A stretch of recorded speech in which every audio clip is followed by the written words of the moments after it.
ゼロ戦。第二次世界大戦中、欧米諸国が全力を投じて開発していたそれぞれの新鋭戦闘機からは、常識をはるかに超えた高性能を発揮したスーパーファイター、栄光のゼロ戦。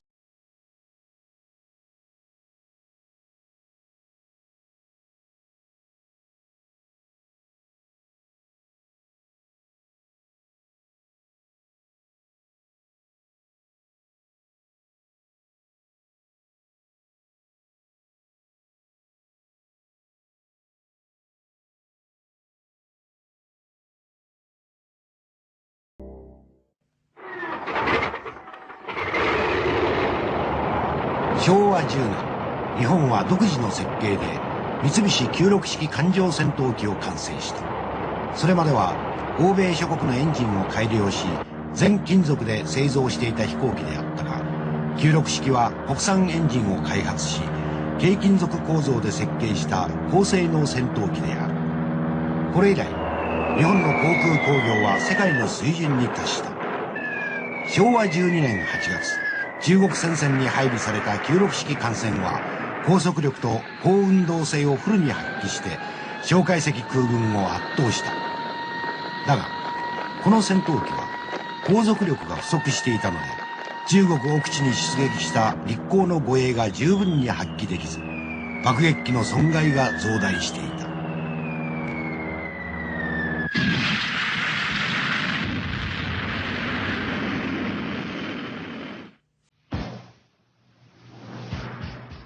三菱重工の技師堀越二郎は自ら設計した96式艦船をさらに高度な技術を取り入れて、ついに世界最強の戦闘機ゼロ戦を完成す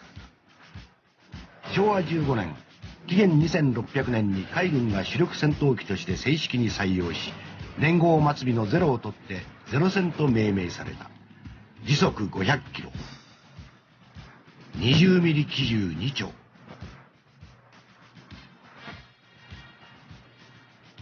7.7 ミリ機銃2丁、巡航速度での航続距離3500キロ。この戦闘機は太平洋戦争全期を通じて大空の主役となった。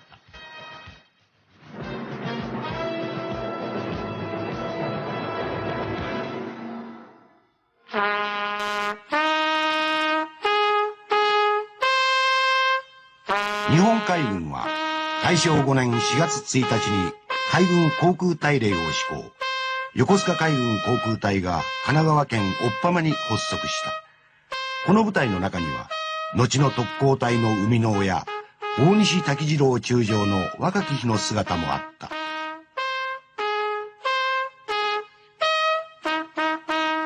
大正10年の夏、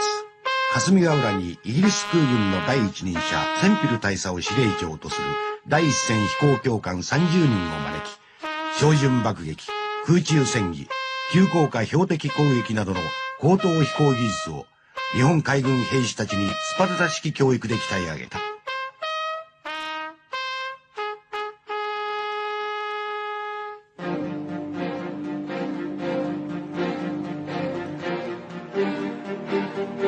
だが皮肉にもこの部隊が後にハワイマレー沖海戦で英国の最新鋭戦艦プリンス・オブ・ウェールズレパルスを沈めることになる。昭和2年4月に海軍航空本部令交付。昭和5年6月には15歳以上の青少年たちを対象にした海の少年航空兵予科練制度が発足。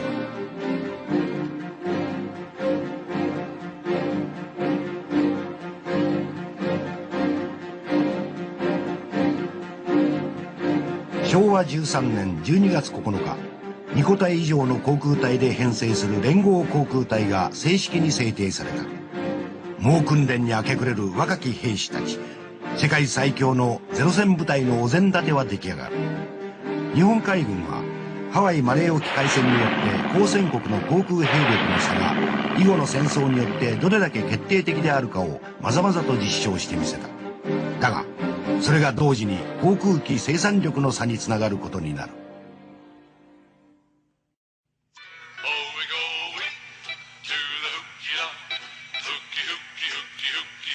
ニューヨークの東ロングアイランドにグラマンの工場がある。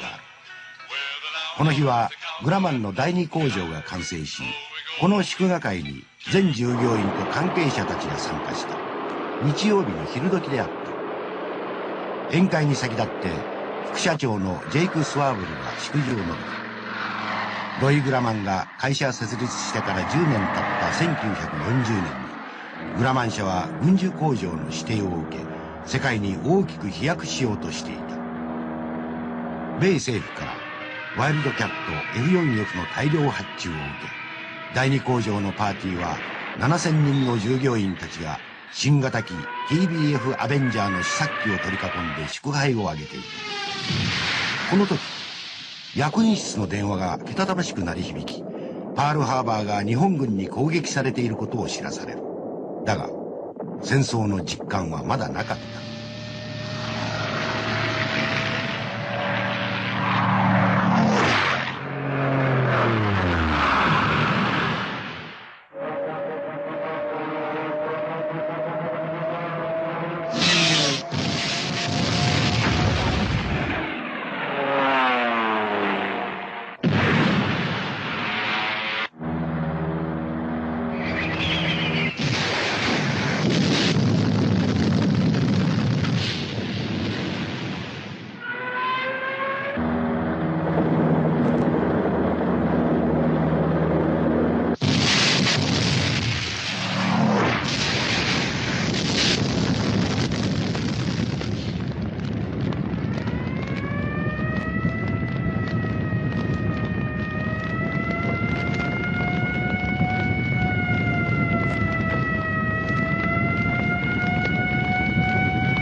昭和16年12月7日、ハワイ現地時間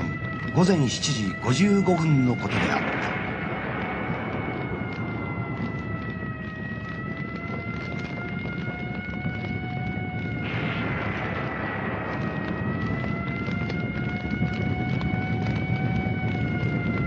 た。オアフ島エバ基地に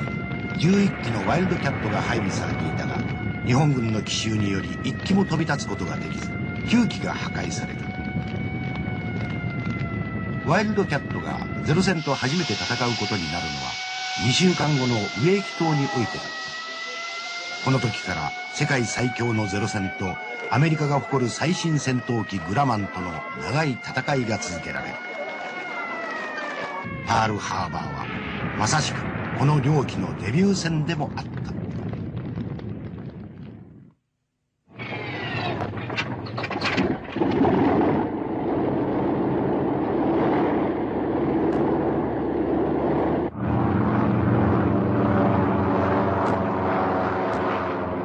ハワイ攻撃部隊の総指揮官町田中佐が真珠湾上空から信号連装全軍攻撃せよの等を発信。7分後、トラトラトラの信号連装をキャッチした第3航空隊横山大尉は12月10日台湾の高尾基地からゼロ戦隊をマニラ周辺のニコルス基地に発進させた。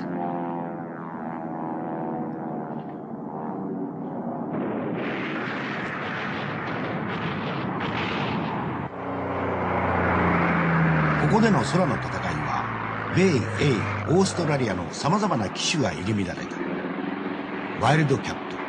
ト、総発の軽爆撃機ロッキード A28 ハドソン、 P38、 ボーイング B17、 カーチス P40、 ベル P39 エアラコブラ、オーストラリアのブリストルボーフォードなどがゼロ戦の餌食となった。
オアフ島で破壊されたと思われていたワイルドキャット虎の子の12機が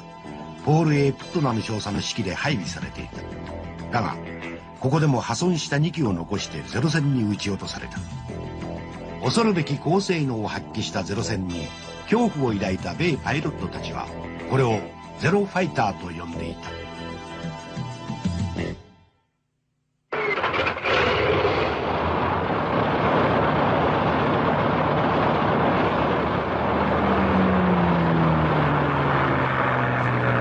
ニューギニアの東部沖にあるルイジアード諸島。この辺りは230マイルにわたってサンゴ礁が広がっていて、ラバウル方面から来る輸送船の難所であった。すでに日本は太平洋戦争を3段階に分類した作戦を立てていた。第1弾作戦は南方資源領域の攻略。第2弾作戦はアメリカ艦隊撃滅。第3弾作戦は戦争終結への詰めであった。第1弾は予想以上の戦果を上げ、海軍は次のステップをサンゴ礁に向けていた。昭和17年5月8日9時15分、ヨークタウンとレキシントンから80機のグラマンが出撃、日本空母に攻撃を開始。この時すでに小核髄核から60数機の攻撃機が飛び立っていた。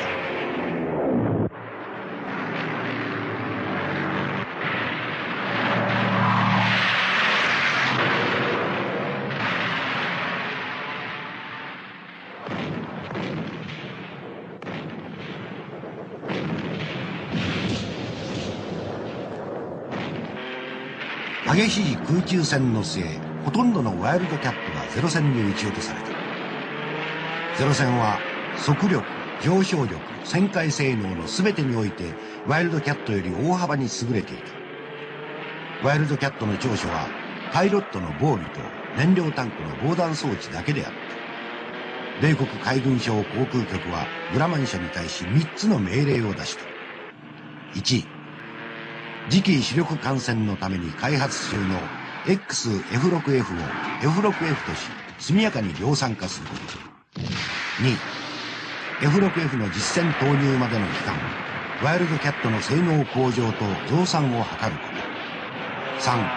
新開発の雷撃機 TBF アベンジャーの生産と実用化を早めること。グラマンの設計主任ウィリアム・シュベンドラーはドイツの戦闘機に応戦するための F6F の設計に取り掛かっていたが、この時から目的をゼロ戦撃滅に変えていった。アメリカがいかにゼロ戦に脅威を感じ、いかに F6F の完成に期待していたかがわかる。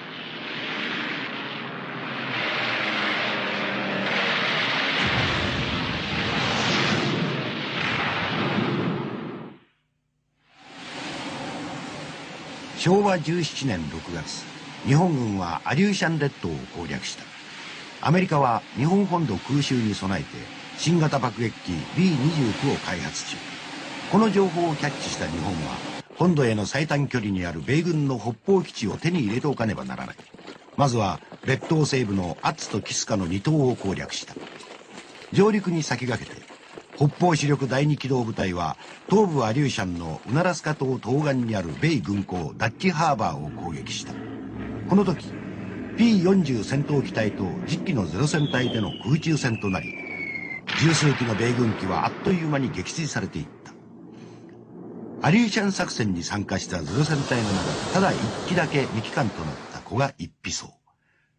被弾して湿地帯にめり込み、そのほとんどは傷んでいないゼロ戦を米哨戒機が発見した。完全な機体のゼロ戦を発見したという報告は、米海軍航空情報室はもとより、海軍航空本部を禁忌させた。ゼロ戦の機体をつぶさに調査したアメリカの技術者たちが、日本の航空技術のレベルの高さを見直した。グラマンの技術開発部は、ゼロ戦が保有する機能の長所と短所を十分に追求し、全社総力を挙げて新型 F6F ヘルキャットの開発を急いでいた。三菱重工の堀越チームも新型機の開発に全力を挙げていた。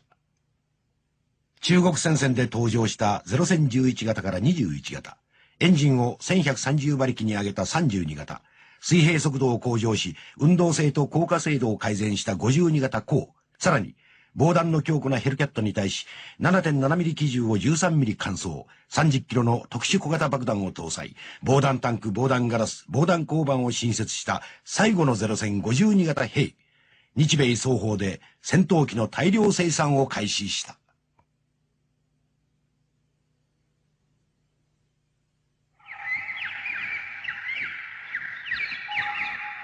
1942年1月22日、オーストラリア軍のラバウル守備隊は日本軍の猛襲に押しまくられ、飛行場や市内の重要施設の全てを自ら破壊した上で、翌23日退却していった。海軍第3航空隊はフィリピンからインドネシア、ニューギニアなどの作戦に参加し、この年の9月にガダルカナル作戦参加のためにラバウルに拠点を置いた。ここラバウルは南太平洋におけるゼロ戦部隊の最重要拠点となり、後に数多くの撃墜王を生み出したのである。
昭和17年10月13日、新型戦艦サウスダコタ、ワシントンを発見。巡洋艦アタゴ、高尾、霧島から36センチの砲門が一斉に火を吹い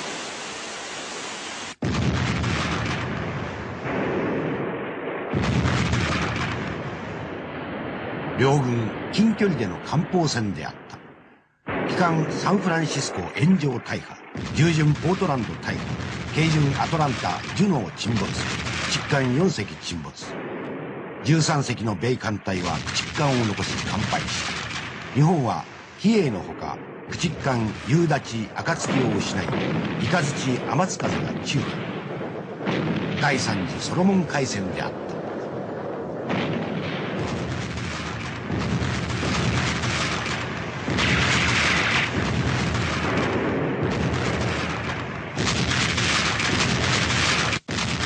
昭和18年4月18日、海軍航空隊育ての親山本五十六連合艦隊司令長官が戦死。山本元帥に続け、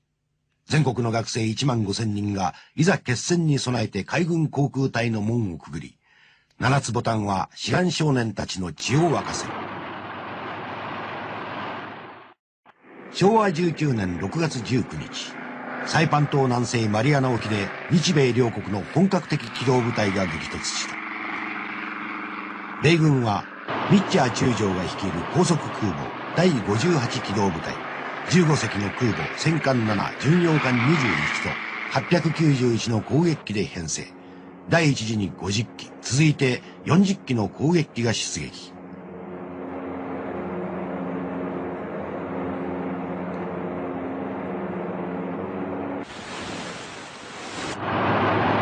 一方、小沢中将を司令長官とする第一次機動部隊、空母9、戦艦5、巡洋艦5と225機のゼロ戦を含む439機の攻撃機がミッチャー艦隊に接近。午前7時30分、千歳千代田随砲の第一次攻撃隊64機が発艦。続いて、大砲、小角、随角の攻撃隊130機が発進。さらに、ゼロ戦47機が出撃した。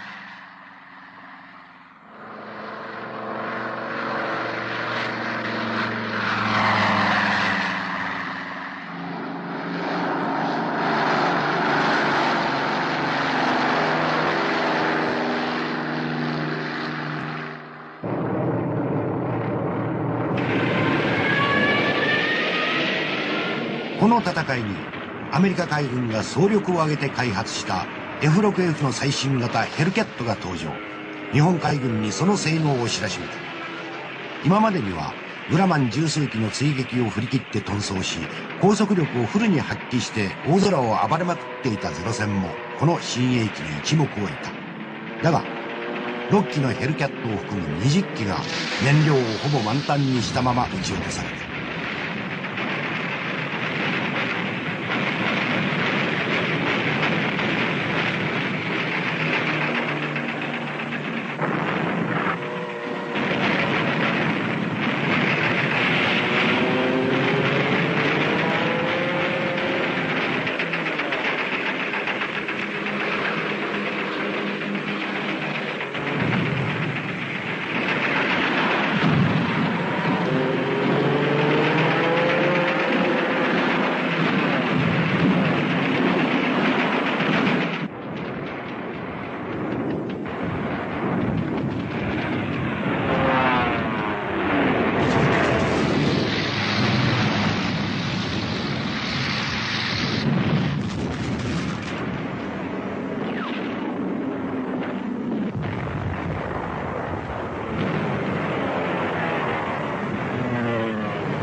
太平洋はどこまでも赤く、南の空は茜色に映えている。これから起こるであろう嵐の前のひとときである。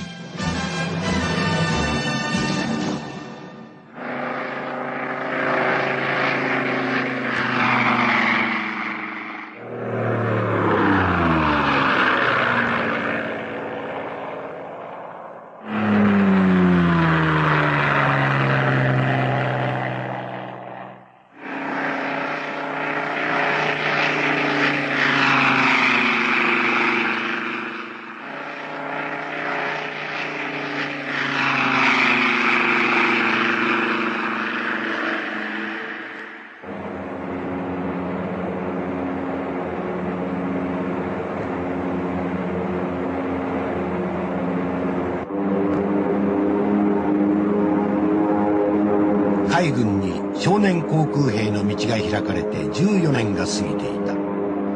霞ヶ浦を巣立った若鷲たちは南の空へ大きく羽ばたいた。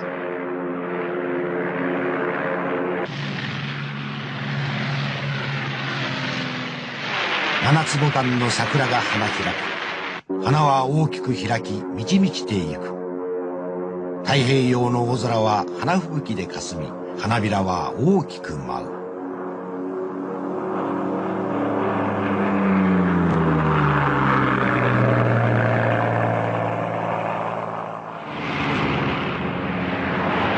昭和19年10月15日、ルソン島のクラーク基地から飛び立った指宿隊以下26機のゼロ戦と、ルソン島東部に侵攻してきたグラマン部隊との激突である。かつて短気流とゼロファイターは避けて飛べと米軍が恐れていたゼロ戦。その当時はゼロ戦1機に対しワイルドキャット3機で対抗していたが、ヘルキャットの性能も優れていた。2日間の激戦で日米双方が大きく傷ついた。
アイシャルリターンと言い残してコレヒドール島を撤退していったマッカーサーは第7機動部隊の援護を受けて2年7ヶ月ぶりにレイテ沖にやってきた。昭和19年10月17日、米軍の大部隊はスルアン島に上陸を開始した。第3艦隊司令長官ハルゼイ大将は旗艦ニュージャージーから第38機動部隊の指揮官に空海戦のベテランウィッチャー中将を命じた。ウィッチャーはシャーマン少将の部隊エセックス・レキシントン、ボーガン少将の部隊イントレピッド・バンカーヒル、デイビソン少将のフランクリン・エンタープライズなど10隻の空母、戦艦6、従順2、軽巡5、駆逐艦42の計65隻の艦船と630機の艦上機で戦闘隊形を整えた。日本の主力連合艦隊はシンガポール南方に集結していた。一方、4ヶ月前にマリアナ沖で戦った小沢中将の第一機動部隊は日本本土からルソン島東方エンガノ岬に向かって南下し、ハルゼイの機動部隊を誘い出すおとり作戦を取った。小沢第3部隊第3航空戦隊の随角随砲千代田千歳の4隻の空母と21隻の艦船が米第3艦隊に接近していく。10月17日、大西滝次郎中将が横須賀海軍航空隊に入隊以来24年半。この時彼はマニラの海軍司令部の第一航空艦隊司令長官として着任していた。大西中将はマニラに到着した2日後、近くにあるマバラカット飛行場に急行し、第一航艦部隊に神風特別攻撃隊を編成した。四季島の大和心を人とわば、朝日に匂う山桜花。四季島隊隊長関隊23歳以下、大和朝日山桜隊の特攻隊員のほとんどが20歳に満たない少年であった。空の守りの先森として学生将校たちはペンを操縦桿に変え、次々とレイテの上空へと飛び立っていく。レイテ沖決戦の X デーは10月25日とし、73機のゼロ戦を含む150機の攻撃隊がクラーク地区の各飛行場から出撃した。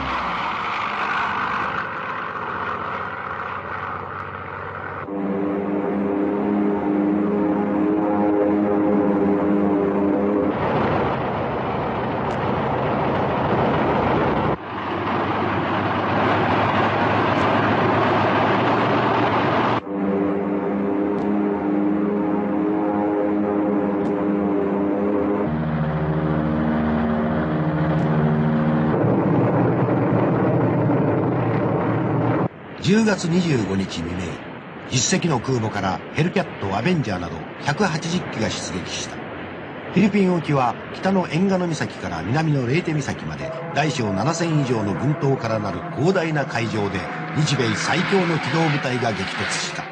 世界戦史上空前絶後最大の海戦であった。恐怖がやってきた。ゼロ戦は彼らにとって悪魔であった。レイテ海戦はまさしく天王山であった。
ゼロ戦は飛び続けた。1425機のゼロ戦が太平洋を縦横無尽に飛びまくった。旋回、航続、火力、速力、すべての性能が優れていた。そして地獄の使者ゼロファイターの呼び名で米軍パイロットたちに恐れられたゼロ戦。しかしそのゼロ戦も太平洋戦争末期には2000馬力級のエンジンを搭載した新鋭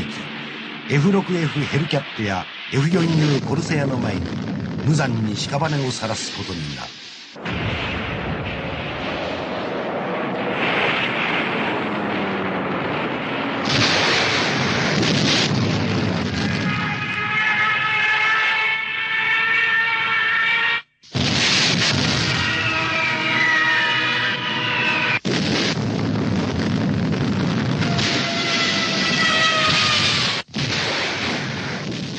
この戦いを通じ航空機の飛躍的な性能の発展が戦争そのものを変えた。世界最強の航空部隊を作り上げた日本海軍が35年の生涯に残した最大のものはゼロ戦。ゼロ戦は世界航空戦史上に輝いた栄光のスーパーファイターであった。